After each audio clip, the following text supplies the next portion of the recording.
Today we're going to talk about robotics and robotic clouds as well. So we've been doing a startup, PerceptIn, on robotics and autonomous driving for the past 2 years or so. And data is really a challenge, and nobody's really talking about the data challenge in robotics. And that's a topic for today. So first of all, what is robotics? How do we define something as a robot? To us, there are two aspects that you can look at. The first one is anatomy. There's some basic functions that you need to fulfill in order to call it a robot. For example, localization. As a mobile robot, you need to know exactly what location you're at in any moment in time. And then once you're moving, the next thing you need is to understand the environment. Usually we use the CNN technology for scene understanding. So you understand what you see. And then the last part is to interact with human. So that's the LSTM technology for the robot to interact, to understand human. So those are the basic functions we deliver in robot. And then for each category, we have the physiology as well. For example, you need to do sensing. No matter what kind of function you're delivering, you need to find a way to grab data from the environment. And it's usually multimedia data, for example, image, LiDAR scan, and so on. The second stage is perception. Once you get all the data, you need to understand what you see, what you hear, and so on. So that's perception. And then once you understand the environment, we go into the action pipeline. What's the action you decide to take after you understand what you see, what's surrounding you? But often people ignore this huge cloud behind it to support these kind of applications. For example, for deep learning, you need enough data to train a new model, to deploy that model onto the robot for it to work. So that's about service robot. We will look at a very detailed example of how we implement a service robot cloud to support this kind of application.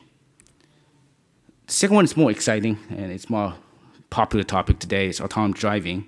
And then when we look at autonomous driving, it's not just one technology. It's actually an integration of many pieces of technologies. As you can see here in the pink part, the pink region, you have three major categories: sensing, how do you grab data from the environment using GPS IMU, using LiDAR, camera, and so on. And it follows the same logic. Once you grab those multimedia data, you feed the data into the perception pipeline, where we do localization, where we do object recognition, object tracking, and so on. And then once we understand the environment, you need to make a decision. For a car, you need to plan a path from point A to point B. You need to do some action prediction. Say if you see a pedestrian on the street, you want to predict his next action so that you don't hit the guy. Also, obstacle avoidance. If you see a car in front of you, how do you go around it, and so on. So those are the action pipeline. It's fairly complicated if you look at the whole architecture. There are many pieces of technology. So the key here is how do you integrate those technologies into a computing platform such that with hardware constraints, with power constraints, with limited computing power. And that's the blue part you see. That's the client system design. And with the pink part and the blue part, we pretty much wrap up autonomous driving today. When you see a startup out there, either Waymo or Uber, they usually talk about the client part. What they don't really talk about is the cloud. So to support a car or a fleet of cars, you need a lot of basic functions that you need to deliver in the cloud. For example, HD map, high definition map generation, that's a very complicated process. And then it requires a very good infrastructure to do it. Simulation, if you develop an algorithm, before you deploy that algorithm onto a car, you want to do a simulation in the cloud first. Mobile model training, it's deep learning based. A lot of these models need to be trained in the cloud. And then most important is data storage. For a car like that, it generates 2 gigabytes of data per second. How do we store the data? How do we manage data? How do we make sense out of that data? And those are the common challenges we see, and we don't see many people talk about that. But here is what we summarized in the past 2 years, these common storage challenges. First of all, it's enormous amount of unstructured and multimedia data generated. As opposed to, say, the data collected by Google or collected by Microsoft, it's usually text-based data. But when you talk about a robot, when you talk about an autonomous vehicle, it's usually multimedia data. The second challenge is that different people use different underlying storage. For example, some clients, customers, they use Amazon S3, others use their own proprietary HDFS, and so on. So how do we manage this chaos? If you have 20 customers, they may have 20 underlying storages. How do we manage that? And then also, performance is key. So if you are writing multimedia data into the storage, then the right throughput determines how much data you can take in. And then when you read data, when you consume data, the read latency really determines the user experience you have. So those are the three key requirements for storage in this AI era. So let's look at 2 case studies. First one is called PyHub, where we develop to support large-scale video learning, storage, and retrieval on a heterogeneous platform. So if you're interested, there's a paper out there. We believe in contributing back to the community. So all the details in this talk will be in the paper as well. So what it does is that if you have a robot that's collecting a lot of data, and then you deploy, say, 1,000 of these robots on the street, and you collect tremendous amount of data, how do you manage that? And how do you keep track of that? And how do you make sense of the data? So let's look at one very short example so that you can see what I'm talking about and what is exactly the usage scenario. So here we have an in-home service robot. It's going around. Lower right corner, you see there's a map of the environment that it constructs using SLAM technology. On the top, you see the image that the robot actually sees.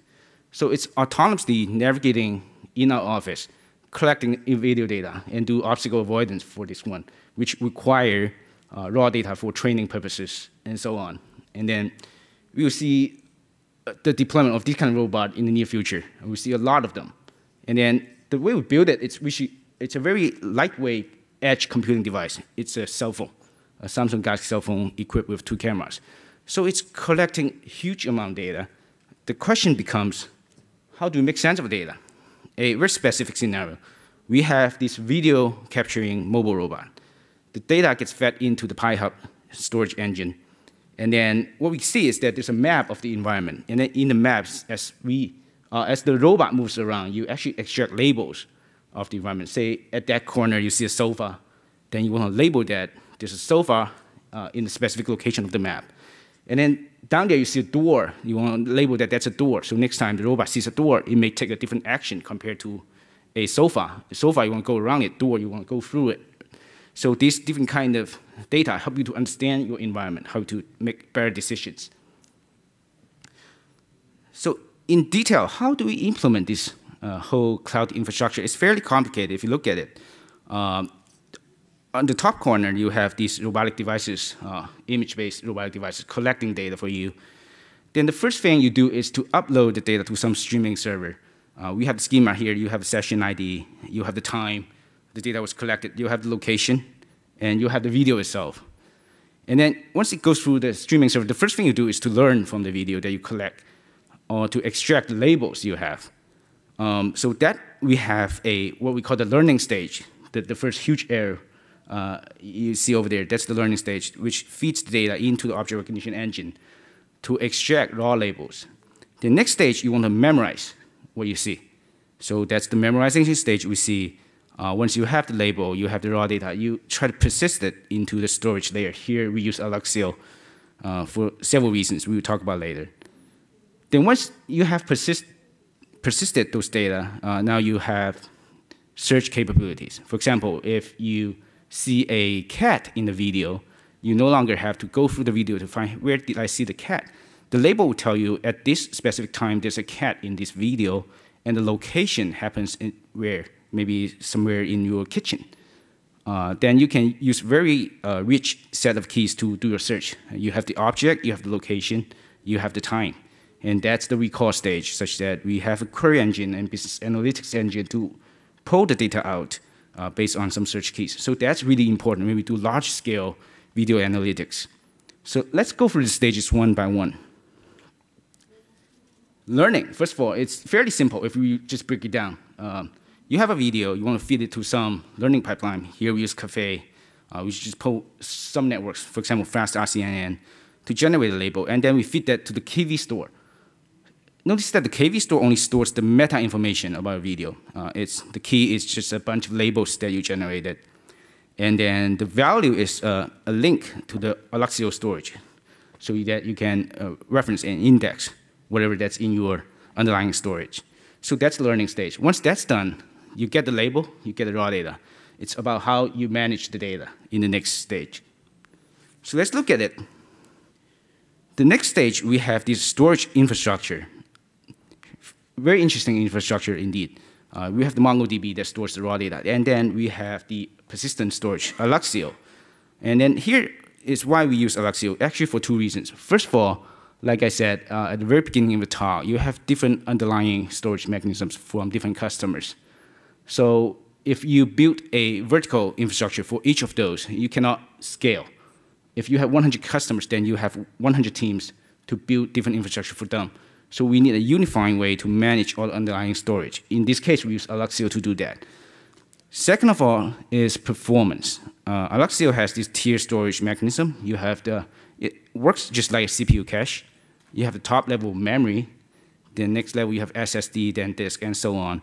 So you can always write to the top level to increase your write throughput. And then when you read, you can prefetch data into the top level such that it satisfies your query. That's why we chose Alluxio, because of these two functionalities, high performance and then unified namespace.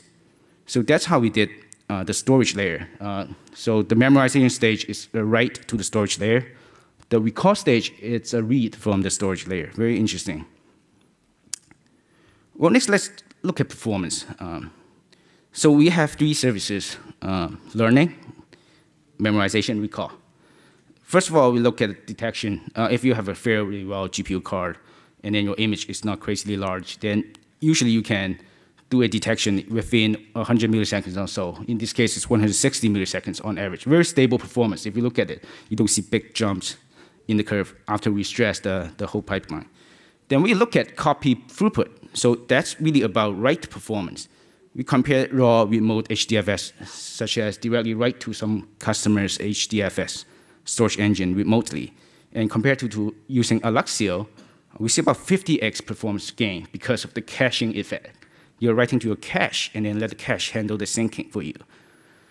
And then let's look at recall, which we start about 100 threads to stress the KV store. It's fairly fast, 4 milliseconds per query, it gets satisfied. So, well, if you look at each individual services, the performance is really good. And then the next question we ask is, how do we deploy these services? Do we deploy 3 different services, one for recall, one for memorization, and one for learning? Or we can co-locate them. And that's a very interesting study that we've done. It's that we have this machine. There's a fairly strong CPU, Core i7 CPU. We have 32 gigs of memory, and then we have a GPU, NVIDIA Titan card. What's interesting is that if you look at these 3 services, faster RCNN, which is the learning service, it actually stresses the GPU alone. It doesn't put much stress on CPU or memory. Then you look at MongoDB, which is the recall service. Well, it's all on CPU. It doesn't use much memory and none GPU. And then Alluxio, which is the storage engine for the memorization service, is just the memory only. So they actually fit perfectly with each other, meaning that we can co-locate them to reduce cost. If you guys have run ops before, you know how painful it is to run different ops to support different services. Then co-locating them to support Robotic Cloud, it's the best way to go in terms of cost, in terms of management, in terms of performance. And remotely, we have these all different back-end storage engines that can support the front-end servers. So that's actually our deployment. With one machine, you can co-locate these services to satisfy the basic analysis needs for robotic workloads. Then the next question becomes, okay, now we understand the performance, we understand the deployment, we understand the workload. Can we do better? Well, actually, we can. It's just like starting a cache research again in terms of a CPU cache research versus a cloud computing cache research. So we have 3 layers for cache. The write policy, how do you write to the cache, really matters. By default, Alluxio using this basic write algorithm. You write to the top level. If the top level is full, you do an eviction. You move a block down to a lower level to empty some more room for the top level. But that's really slow. If your top levels are really full, then you have to do a lot of eviction before you can empty enough space to store the new data. A simple optimization called direct write that we implemented, we write to the first level that has available storage spaces. By doing this simple algorithm change, we get about 50% improvement gain for the write throughput. And then for the read performance, now the user try to query data, but interestingly, the user query pattern is similar. It's fairly the same across different days. So if we can do basic prefetching, it helps a lot. Without any prefetching, you get about 50% hit rate. Then with basic prefetching, meaning that I just look at the behavior of yesterday, and then I try to decide what we prefetch today. Then we get about 20% bump from 50% to 70%. Then we do a fine-grain prefetch. Say if we look at 2-hour time frame, based on say 10 p.m. to 10 a.m. to 12 p.m. Prefetch query performance, we try to prefetch whatever data is needed for today's 10 a.m. to 12 p.m. Then we get another 10% bump. As we dig deeper and deeper to study user behavior, we get better and better performance in this cache layer. So that kind of ratchets it up for the service robot cloud, because now we have a video analytics service that can extract label, persist the data, and then help you to query. So let's jump to the second case, autonomous driving. It's more complicated. A lot more services need to be deployed as opposed to just video analytics. Again, we believe in giving back to the community, so we have a paper out for this work. It's on Computer Magazine. Welcome to check it out if you're interested. It's really about how to build a unifying cloud infrastructure for autonomous driving. Again, autonomous driving has a lot of applications. If you want to build a cloud for each application, it's not worth it. It's too expensive to maintain in terms of ops and so on. So like what we did before, we start with several videos to show you what exactly it's autonomous driving in this case. First of all, it's a cargo carrying robot that we built. This one is in Shenzhen, China. We actually deploy it in an industrial park like this one. It's autonomous driving, but it's for cargo carrying business. So it uses computer vision to help you understand the environment and then help the robot to navigate through these public roads. And later on, we'll see its basic functionalities that's delivered by this robot. Or in this case, autonomous driving, since it's outdoor and do a lot of driving stuff.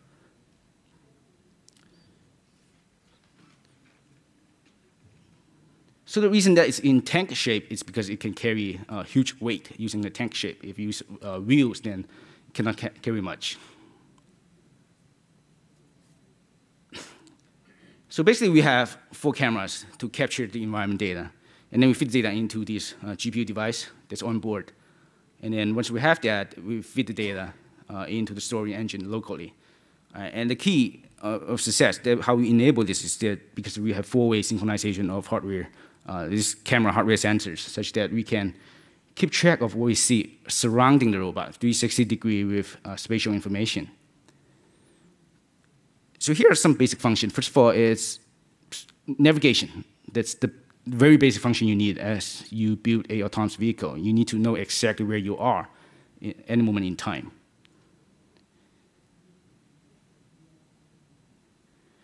And then 360 panoramic, it keeps you on track with the environment. You never lose track of what you see, because you always see something that's appearing in the previous frame.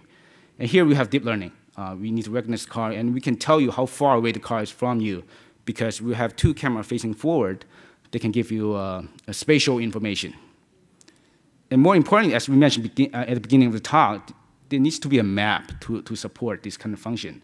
In this case, we don't use an HD map generated by LiDAR devices. We use what we call the high-precision visual map, such that we use computer vision to extract geometry information from the surrounding, and then using this information to help us localize against the environment.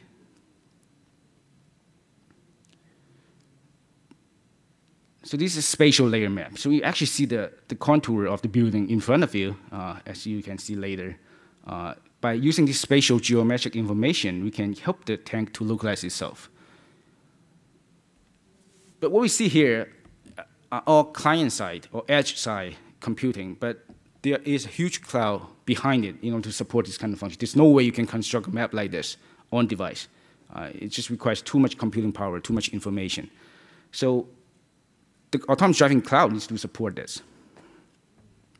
So that's the cargo carrying video demo. We have a passenger vehicle as well, low speed, total cost less than $10,000 US. That's what we think we can make affordable but reliable autonomous driving, and that's the first step of technology landing. We don't believe in using over $1 million to build a very high-end demo car, but there's no way to deploy.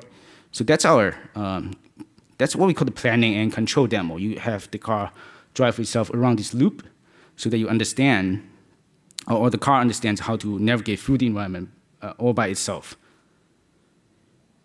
So again, we deploy this in an industrial park in Shenzhen, China, such that there's a huge need, a demand for transportation services over there.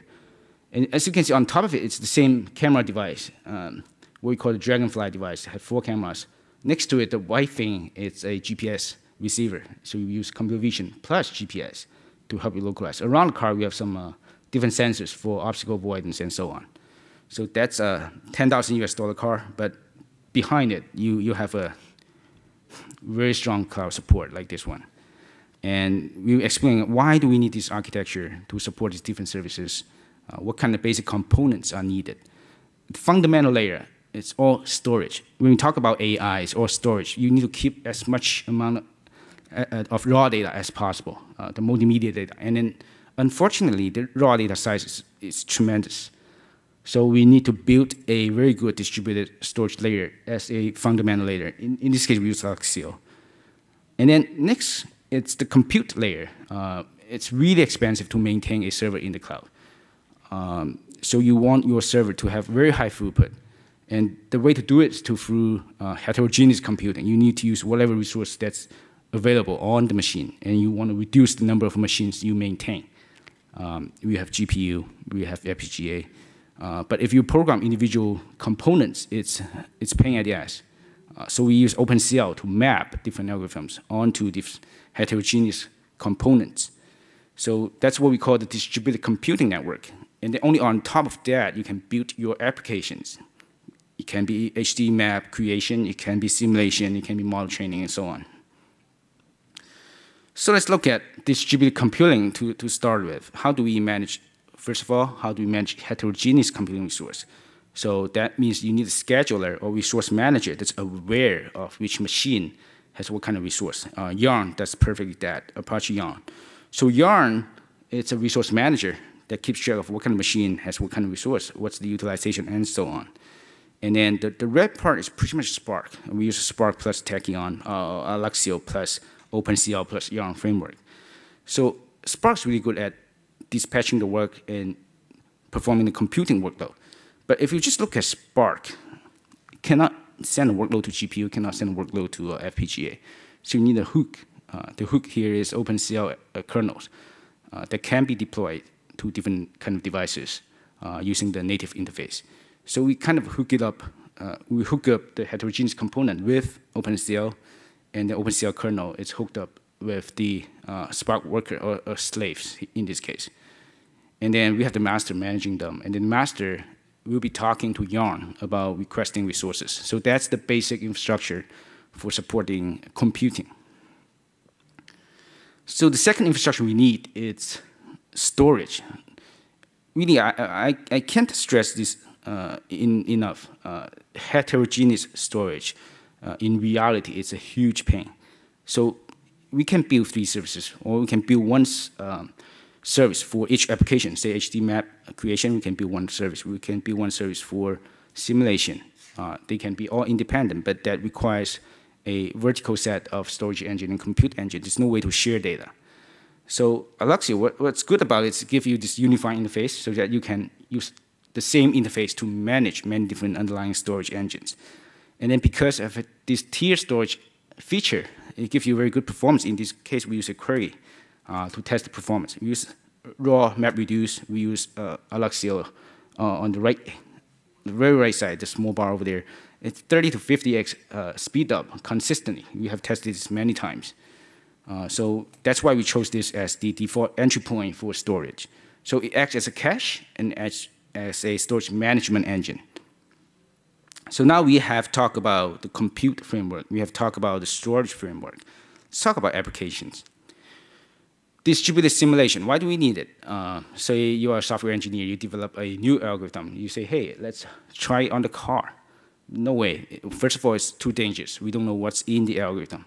Second of all, it's too expensive if we want to test every algorithmic change in the car. Third of all, well, you don't get enough coverage.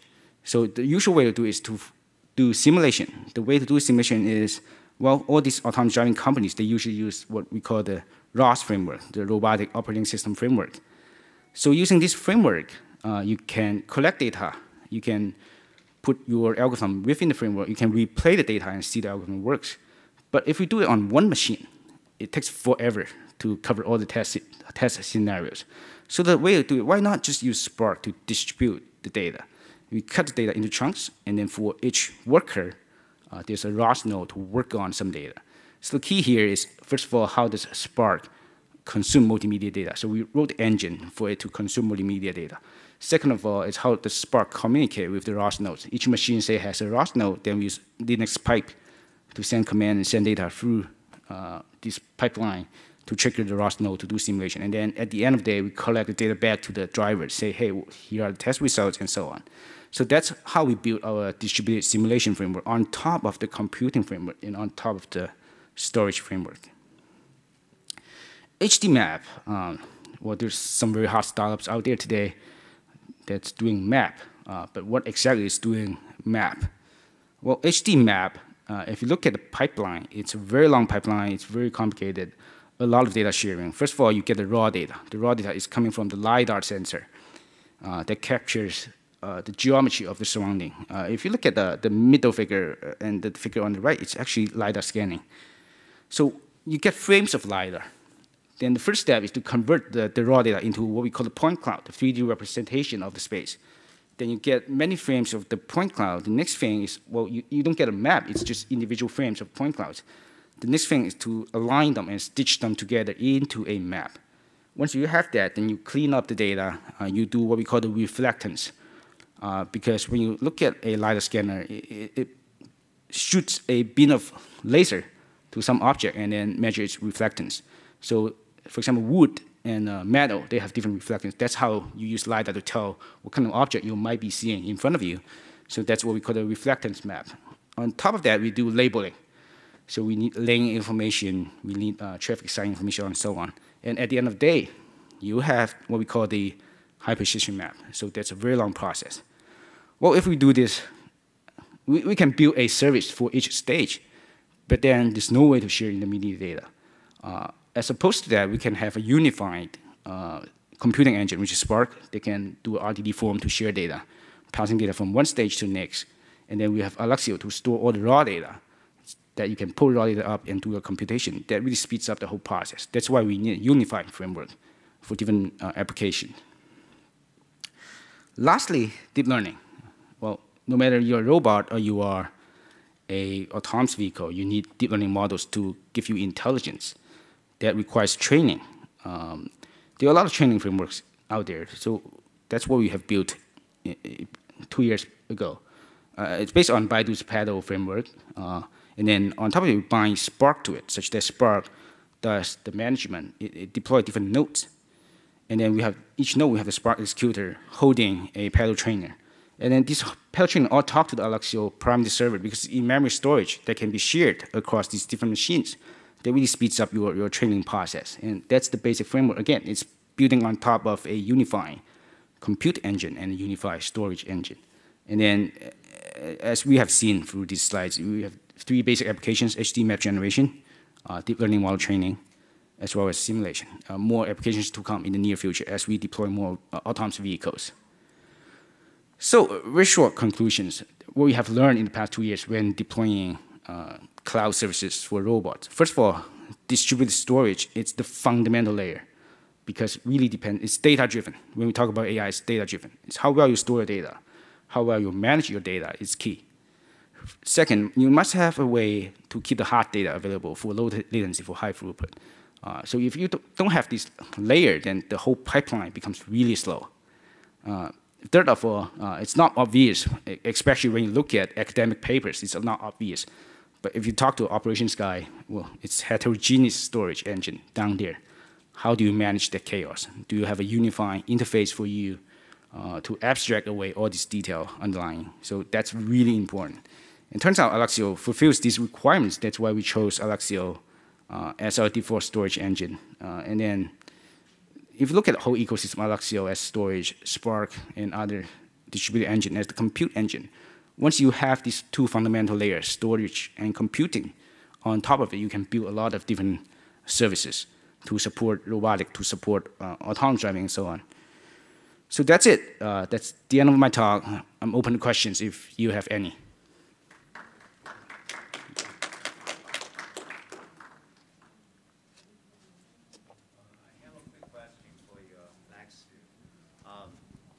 Is Alluxio is supporting the traditional database yet? It's like, because I know I have the S3, I have HDFS, and I also have a lot of JDBC, MemSQL everywhere. So I'm assuming if I want to unify them, do they provide those kind of JDBC for the unification? Well, I cannot speak for Alluxio. I don't work for them, but every person has their own use case. In this case, the reason we use Alluxio, it's because of, first of all, the caching layer provides a very good performance. Second of all, I don't have to deal with HDFs, I don't have to deal with S3 and so on. But we don't do much JDBC in our use case. So you really want to talk to Alluxio guys about that. Okay, yeah, because I know we can push the hot data into cache, Right. but the problem is how big is the cache we're going to create. How big the cache? Yeah. Really depends on your available resources. Depends on how much memory you have in your machine. Depends on how much SSD and then how much hard disk you have. It's really up to you, because this is a management software. Can they be like elastic? So my workload is on and off, as everybody know. It's like a pick button. So Right. is Alluxio can be elastic for the cache layer? Well, to me, elastic. So basically, sometimes people post tons of data out. Right. Sometimes just not. So if I don't have elastic environment, then I have to create a environment cache to cover my pick case, right? Because I don't want my users say, oh, this cannot be run. I agree with you. I suggest you check out their latest development. I'm not sure whether they move into the elastic deployment yet. But to us, it's really how much cache you want to use, right? If you don't have enough memory for a cache, you push it to the next layer. To us, it's just like a CPU cache. So, do you cache MongoDB into Alluxio? No. MongoDB is totally for metadata. Yeah. Because I know Alluxio has a MongoDB plugin. Yes, they do. But in this deployment, we use MongoDB for metadata only. So do you use your platform only for your company, or do you provide your platform for other companies or partners? It's only for us for now. We have a lot of robotic products. It's enough work. Yeah. Maybe later, maybe after a year or two, we might open source what we have. So this robot, the one that was carrying some payload and others, the little autonomous car. So you said you had this element of GPS coming in, the vision from the camera, then processing to sense what's going on and take the right thing. How much machine learning is involved in it? Well, if you think about it, except GPS part, it's all machine learning, right? If you talk about vision or LiDAR, it's all machine learning based. But GPS is a very accurate number. It just gives you a coordinate. You can choose to trust it or not, right? But besides that, all the multimedia stuff, it's machine learning based. So the machine learning is primarily for image processing and as well as doing what? Well, decision, planning, control, that requires, there's end-to-end models released by NVIDIA, right? They can help you navigate your robots around a fixed environment. That's totally based on machine learning as well. It can do a lot more things. But today, if you look at our specific deployment, it's mostly computer vision that you do machine learning, because machine learning is a very broad topic. You can use algorithm to understand what I see. Maybe I'm seeing a person in front of me. That's machine learning, right? It can help you to navigate and give you a location. The real-time location updates, that's machine learning as well. Right? So it really depends on what kind of function you deliver on your device. And the cameras you have were optical camera, not like infrared and radar. No, it's passive. We don't emit light due to power reasons. We use passive cameras. Passive means like only receiving. No, you're not sending out light, but these are what I mean like light range, or this is ultra. It's just normal camera, just like your iPhone. Normal camera. Yeah. And do you integrate with other sensors and other Of course, there are a lot of sensors, if we were taking into detail. Well, for example, sonar, right? You need sonar to help you detect, say, a 3-meter range. If there's anyone standing in front of you, you want a sudden stop. You cannot rely on vision to do that. Sonar is the last line of defense. The wheel itself is a sensor. The wheel of the robot. Because if you take a taxi, they have meters. How do they calculate fare? They base on meter. Meter is based on the feedback from the wheel. So the wheel itself is a location sensor.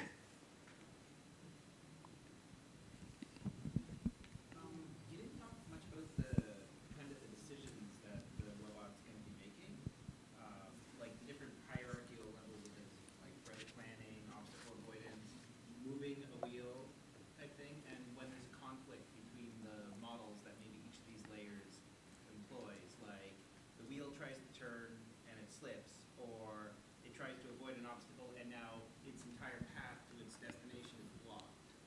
That, like, how did the different layers feedback between each other? Well, that's really complicated, but it's not for Strata. Maybe go to AI conference. That's the talks about. But yeah, you're totally right. It's really complicated. If you see the market from the investment side, a lot of money in the past 2 years go into perception or understanding of the environment. But if you take it from a practical point of view, the hardest part is actually planning and control. You need many different rules to decide, just like what you mentioned, right? What's the priority? What should I do next if I can encounter this?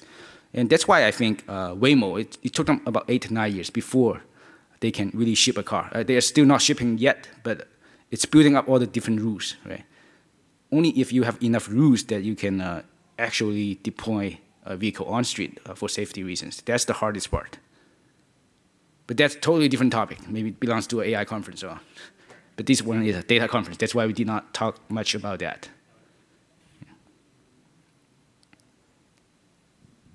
All right, thank you so much.